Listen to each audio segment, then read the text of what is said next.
राज्याचे उपमुख्यमंत्री अजित पवार यांचा आज जे आहे ते विमान अपघातात दुर्दैवी मृत्यू झाला आहे. मात्र या अपघातानंतर जे आहे ते अनेक कारणं समोर येतात, अनेक प्रश्न या निमित्तानं उभं राहतात. आणि आपल्यासोबत कर्नल सतीश ढगे आहेत, जे या विषयावर आपल्यासोबत चर्चा करणार आहेत. सर, काय सांगा, ज्या प्रमाणे अजितदादांचा मृत्यू झाला आहे, हा अपघात किती गंभीर स्वरूपाचा म्हणावा लागला? नक्कीच. फक्त महाराष्ट्रालाच नाही तर संपूर्ण देशाला हादरवणारी अशा प्रकारची ही घटना होती. अशा प्रकारची ही बातमी दुर्दैवानं सकाळी आपल्या कानावर त्या ठिकाणी आलेली आहे.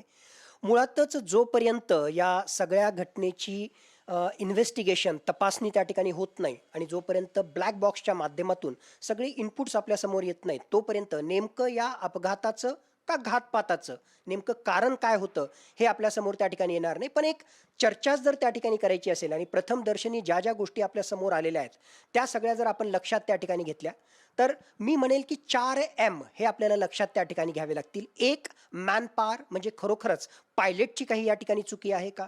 दोन, मशीन म्हणजे खरोखरच हे विमान किंवा त्याचं इंजिन यामध्ये काही डिफेक्ट त्या ठिकाणी होता का? Third, management. थर्ड एम म्हणजे मॅनेजमेंट म्हणजे खरोखरच ATC आणि पायलट यांच्यामध्ये काही मिसकम्युनिकेशन झालं का? त्यामध्ये कुठे काही कमी त्या ठिकाणी राहिली का? आणि फोर्थ इज मेटेरिओलॉजी किंवा ज्याला आपण म्हणू हवामान, वेदर, याच्याशी संबंधित काही फॅक्टर असे होते का की ज्याच्यामुळे हा अपघात किंवा ही घटना त्या ठिकाणी घडली असावी? आता एक एक करून याचा आपण उलगडणा करण्याचा प्रयत्न करू आणि ज्या काही बातम्या आपल्या समोर आलेल्या आहेत, जे काही इनपुट्स आलेले आहेत त्या आधारावरच आपण ही सगळी चर्चा करतोय.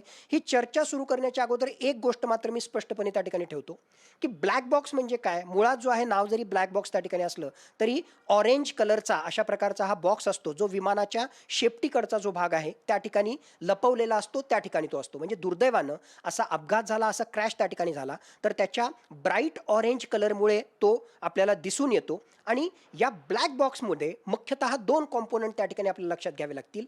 एक जे आहे CVR आणि दुसरं जे आहे ते FDR. FDR is flight data recorder. म्हणजे त्या विमानानं उड्डाण घेतल्यापासून इव्हन त्याच्या अगोदरपासून ते शेवटच्या क्षणापर्यंत जे महत्त्वाचे टेक्निकल इनपुट्स आहेत, किती उंचीवर ते त्या ठिकाणी त्याच्यात होतं, नेमकं जे आहे त्याच्याशी संबंधित स्पीड त्या विमानाची किती होती आणि बाकीचे सगळे टेक्निकल डिटेल्स या फ्लाईट डेटा रेकॉर्डरमध्ये रेकॉर्डेड असतात, ते आपल्याला मिळतील. आणि दुसरं जे आहे कॉकपीट व्हॉइस रेकॉर्डर, आपण ज्याला म्हणतो की शेवटच्या क्षणापर्यंत पायलट आणि ATC यांच्यामध्ये जो संवाद झाला त्या सुद्धा सगळ्या गोष्टी असतात. आणि याच्या माध्यमातून, या ब्लॅक बॉक्सच्या माध्यमातून सगळं ॲनालिसिस केल्यानंतर आपल्याला खरं कारण त्या ठिकाणी कळू शकेल.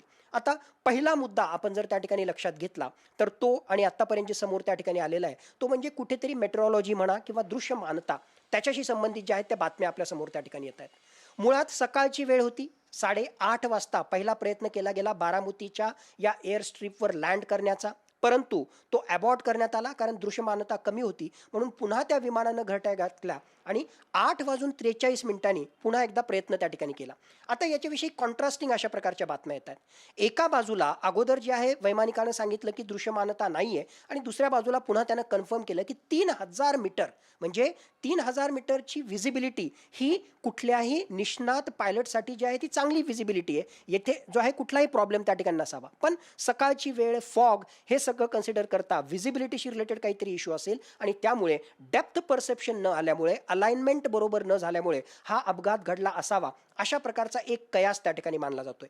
दुसरी गोष्ट जी पर्सनली मला वाटते, आत्तापर्यंतच्या सगळ्या ज्या बातम्या आपल्यासमोर त्या ठिकाणी येत आहेत, कुठे ना कुठेतरी ह्युमन एरर, पायलटची चुकी, हा एक महत्त्वाचा फॅक्टर त्या ठिकाणी शेवटच्या काही क्षणामध्ये त्यानं महत्त्वाचा रोल त्या ठिकाणी प्ले केला असावा. आणि पायलटची चुकी, ज्याला मी म्हटलं की डेप्थ परसेप्शन म्हणा किंवा अलाइनमेंट एअर स्ट्रिपशी संबंधित म्हणा, याच्याशी संबंधित कुठेतरी नक्कीच गडबड झाली आणि काही क्षणांमध्ये ही सगळी जी आहे ही गडबड त्यांच्या जीवावर बेतली असं जर म्हटलं तर ते चुकीचं ठरणार नाही. मॅन पॉवर किंवा ह्युमन एरर.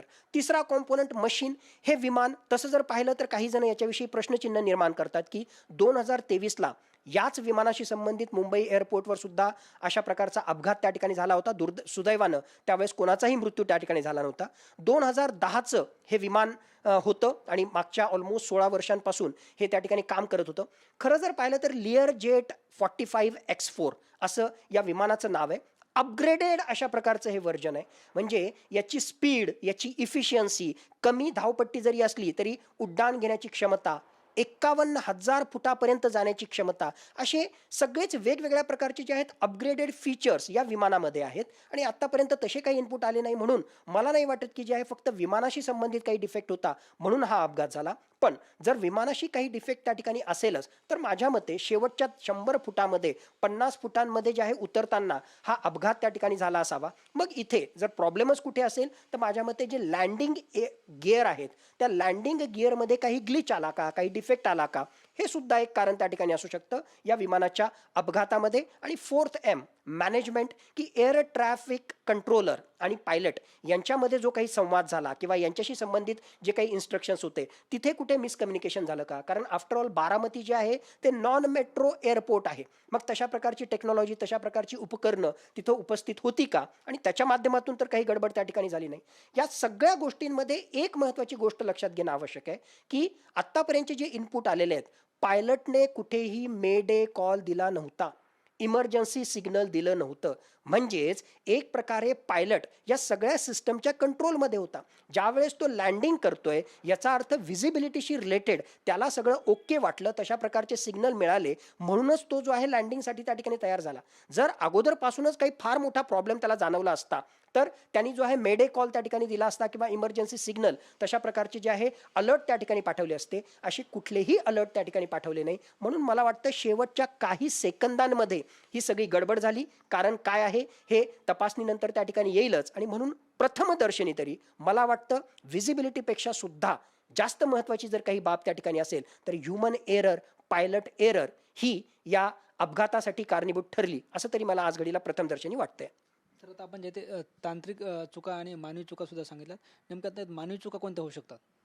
मानवी चुका मी जसं सांगितलं की या ठिकाणी जे आहे जर तुम्हाला प्रॉपरली इनपुट त्या ठिकाणी मिळाले नाही आणि शेवटच्या क्षणी काही सेकंदांमध्ये आता तुम्हाला तिथे लँडिंग त्या ठिकाणी करायचं आहे, हार्डली 50 फूट ते 100 फुटापर्यंत तुम्हाला त्या ठिकाणी जायचं आहे आणि जर तशा प्रकारची व्हिजिबिलिटी नसेल किंवा तशा प्रकारचे इनपुट त्या ठिकाणी मिळाले नाही तर जे डेप्थ परसेप्शन पाहिजे, म्हणजे कुठल्या उंचीला आपल्याला लँडिंग त्या ठिकाणी करायचं आहे आणि आपण किती उंचीवर आहोत याचा अंदाज जर त्या ठिकाणी आला नाही किंवा एअर स्ट्रिपशी संबंधित अलाइनमेंट तुमचं जर योग्य प्रकारे त्या ठिकाणी झालं नाही तर ती चूक होऊ शकते. आणि नेमकं तीच चूक माझ्या मते पायलटकडून त्या ठिकाणी झाली असावी. यामुळे जे आहे तो अपघात झाला, म्हणजे जे आहे क्रॅश लँडिंग झालं, हेवी क्रॅश लँडिंग झालं. हेवी क्रॅश झाल्यानंतर पहिल्यांदा तर जो आहे साधारणतः 100 फुटावरून जे आहे ते विमान खाली कोसळतंय, एक गोष्ट. फक्त त्यामुळे सुद्धा जो आहे माझ्या मते जीव त्या ठिकाणी गेला नसता.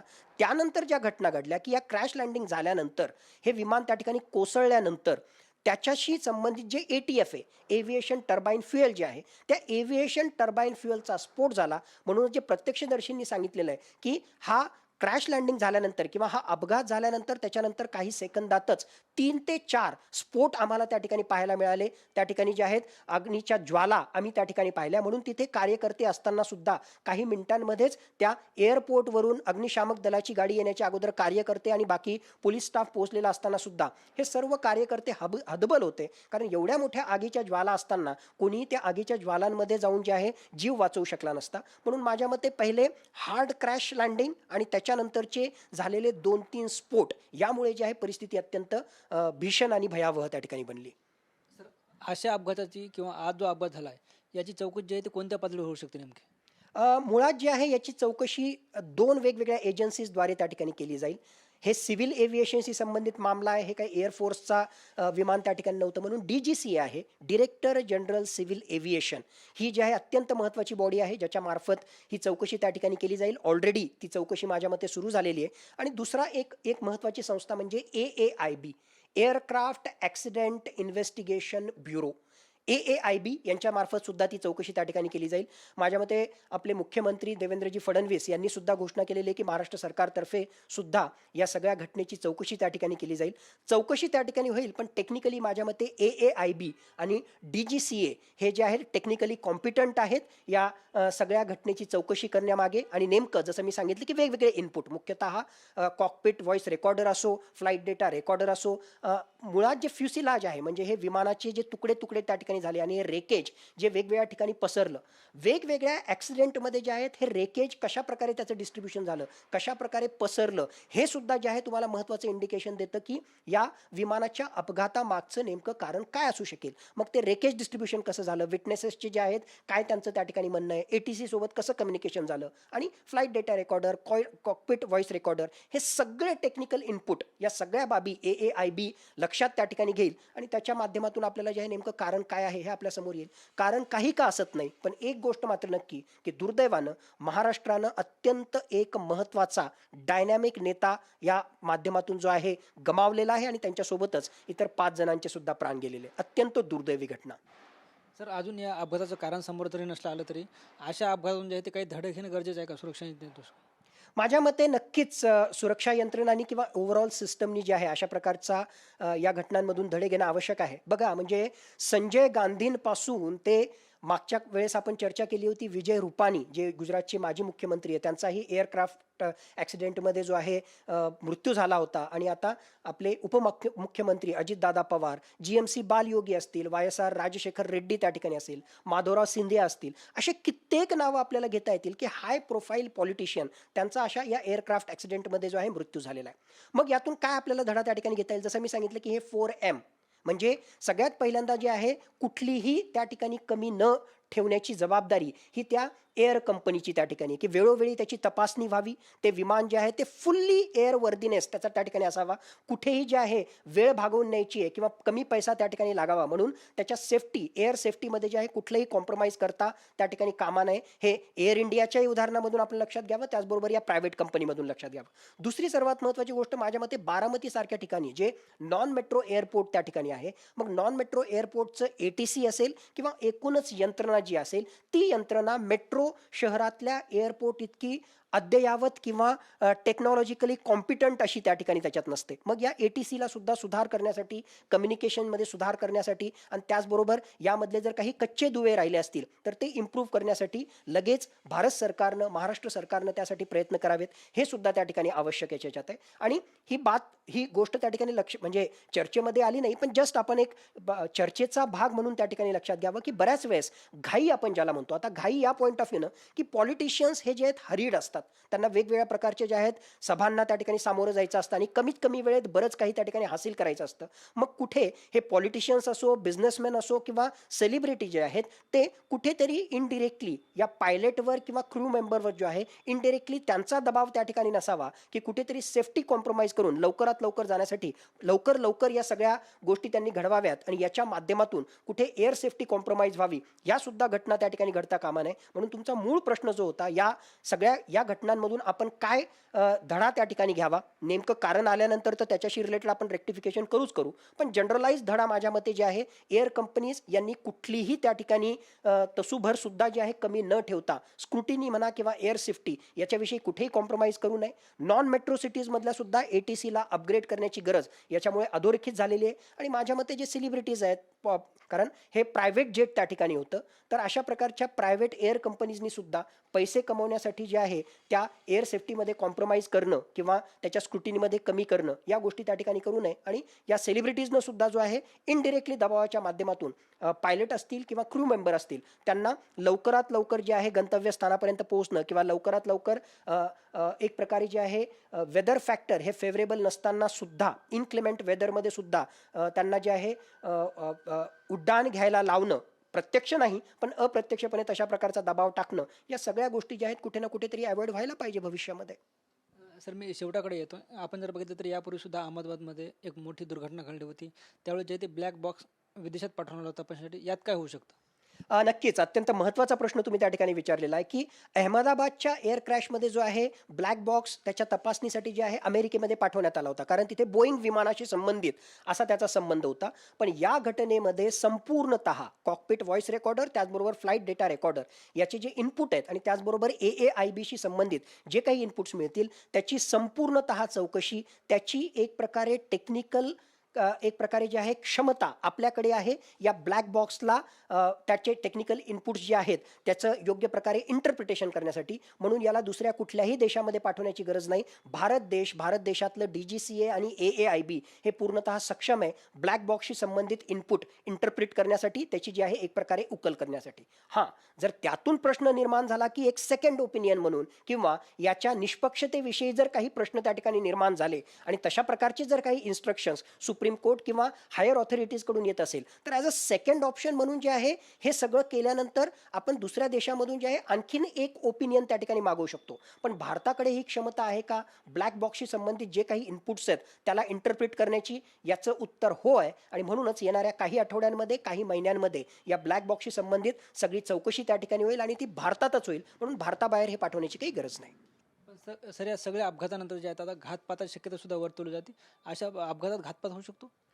आजच्या या घटनेनंतर, कारण आतापर्यंत जे आहे कुठलेही आपल्याला अधिकृतरित्या इनपुट समोर त्या ठिकाणी आलेले नाहीत, म्हणून माझ्या मते सगळे ऑप्शन्स, तो कॅनव्हास ओपन आहे, सगळे ऑप्शन्स ओपन आहेत. म्हणून जसं अपघाताची वेगवेगळी प्रकारची कारणं असू शकतील तशी घातपात हे सुद्धा एक कारण आज घडीला आपण ते ओपन ठेवावं. आपण त्याला सपोर्टही करत नाही, आपण विरोधही करत नाही, पण ही सुद्धा एक पॉसिबिलिटी नक्कीच आहे. ते यासाठी दोन महत्त्वाच्या गोष्टी ऑलरेडी ममता बॅनर्जी यांनी तर अधिकृतरित्या सांगितलेलं आहे की या सगळ्या अपघाताची सुप्रीम कोर्ट मॉनिटर्ड अशा प्रकारची चौकशी व्हावी. म्हणजे ऑलरेडी तशा प्रकारची मागणी आलेली आहे. एक दुसरी गोष्ट, प्रत्येक व्यक्ती हे त्या ठिकाणी झालेल की अजित पवार हे महाराष्ट्राच्या राजकारणातले अत्यंत गब्बर अशा प्रकारचं राजकीय व्यक्तिमत्व त्या ठिकाणी होतं आणि त्यांच्या भूमिकेवर बरेच काही गणितं जे आहेत ती बदलू शकत होते हे सगळ्यांनाच त्या ठिकाणी माहीत आहे. म्हणून अजित पवार सारख्या एका महत्त्वाच्या व्यक्तीचा असा अचानकपणे त्यांची एक्झिट होणं आणि अशा परिस्थितीमध्ये एक्झिट होणं, तर नक्की जसं अपघाताविषयी वेगवेगळ्या प्रकारची चौकशी त्या ठिकाणी केली जाईल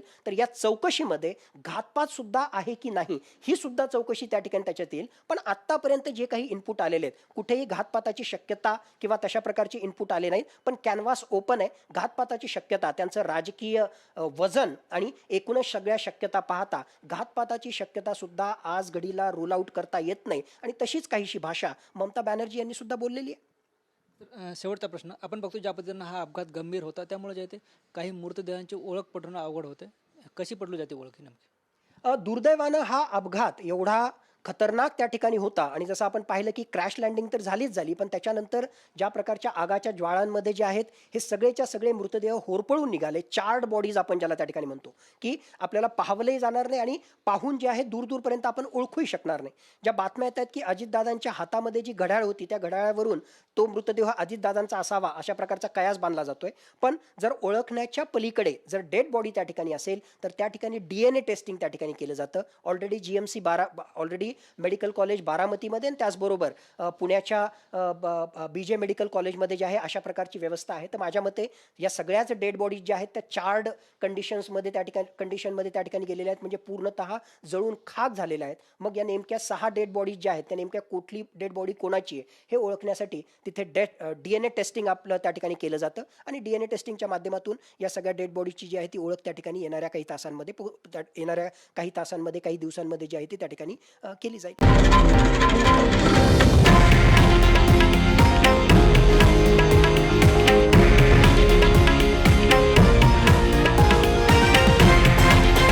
हे आहे देशातील नंबर 1 न्यूज नेटवर्क आणि आपण पाहत आहात TV9 मराठी, एकमेव.